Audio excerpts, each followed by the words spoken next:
Welcome back to part 2 of Coloring Scary Fear. Now what you see here is my character sheet.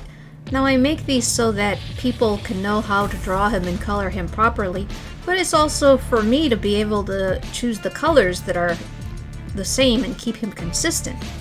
You can pause this if you want to learn little details about him.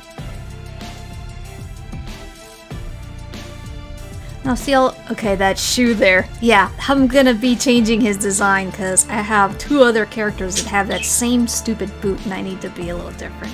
Those little round circles you see there, that you saw there, were the color pickers.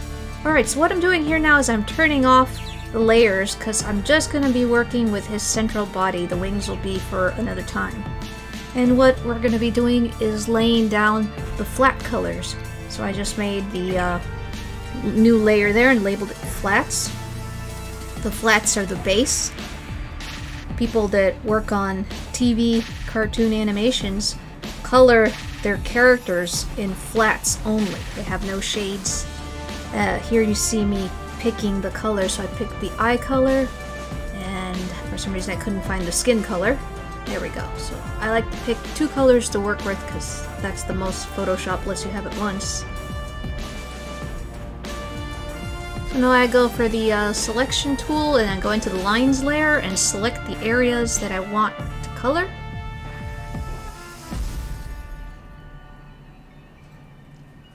And then I fill them. It was very subtle, but it is a gray pink there for the flat color of his eyes. Now I'm just going through and selecting his hands. And I have added his body color, which is a gray and off black actually. His skin is black. But as you'll see, it's the shadows that make him look black, not his base flat color.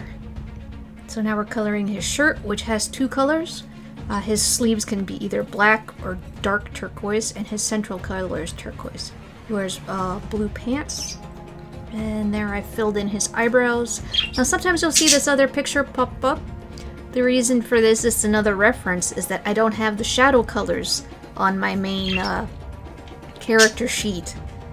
So this is kind of a more advanced version.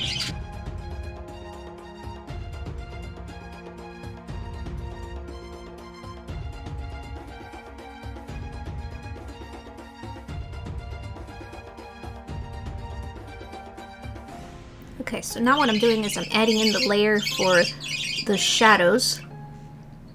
And we're going to do this in real time. I'm selecting the areas that have already been colored in flat, and I'm going to fill the whole area with the darker shadow color. So this isn't changing his color, this is actually a layer on top of his flat color. And now I'm doing the same thing for the eyes. I select the white of the eyes and make them a darker gray pink.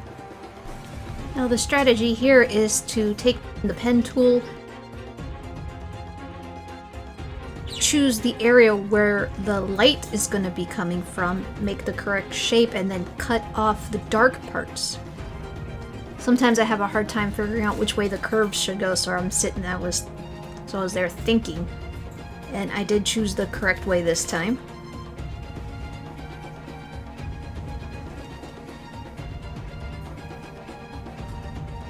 So right now I'm just anchoring the points. Now when I work with the shadows, I usually have to decide which way the light is coming from, and usually I pick left or right. That's pretty easy. But in this case, because he's going to be casting lightning out of his body, I chose to have the light coming from behind him, which is more tricky of a shadowing. That means the light will be on both his left and his right.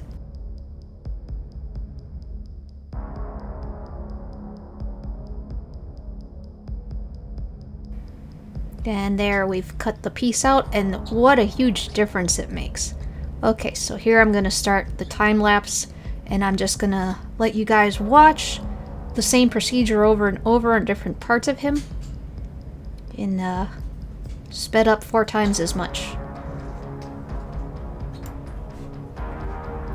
Now here in this area I realized that I forgot to put the flat colors 2 places on his hands, and then I had to do the flat and color over with the shade and then cut out the shades where the light is hitting him. And then the same thing. Why did I leave a hole in his hand? There. So now it's fixed.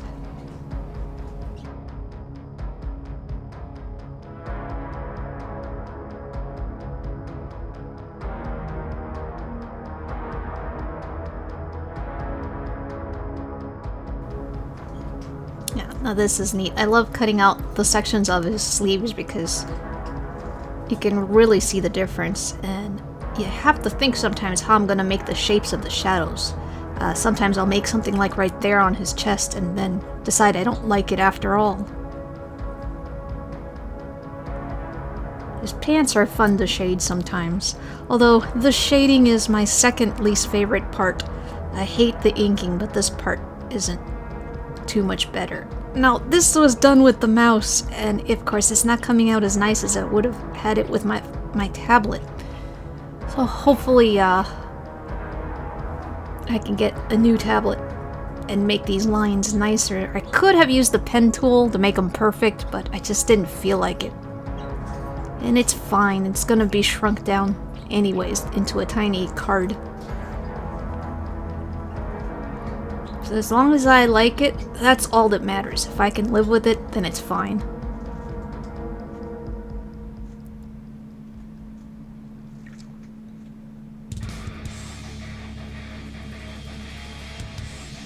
Okay, now what's going on here is I'm doing the gradient shading, which is a lot more fun. Basically all this is adding in a darker color of the shadow color in a fuzzy way that softens the hard edges. Though I love this, what's called cell shading, which a lot of cartoons look this way.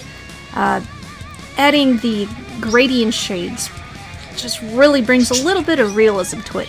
Now, I mentioned that just the flat colors are what TV cartoons use on their characters. Well, movie production cartoons, something like The Lion King, will use either cell shading with the hard edges or just gradient shading. Very few people or companies will actually use both cell and gradient because it's a lot more work. Okay, so we are done now with shadows, shades, and gradients here, and he looks really good. So check him out. And what's left to do now is I've got to do the gradient lights, the lights, special effects, highlights, and color his lines. And then after that, I'll be doing his wings with all these steps all over again. So I hope you guys enjoyed that, and join me for part 3, which will probably be the highlights. Okay, Des signing off.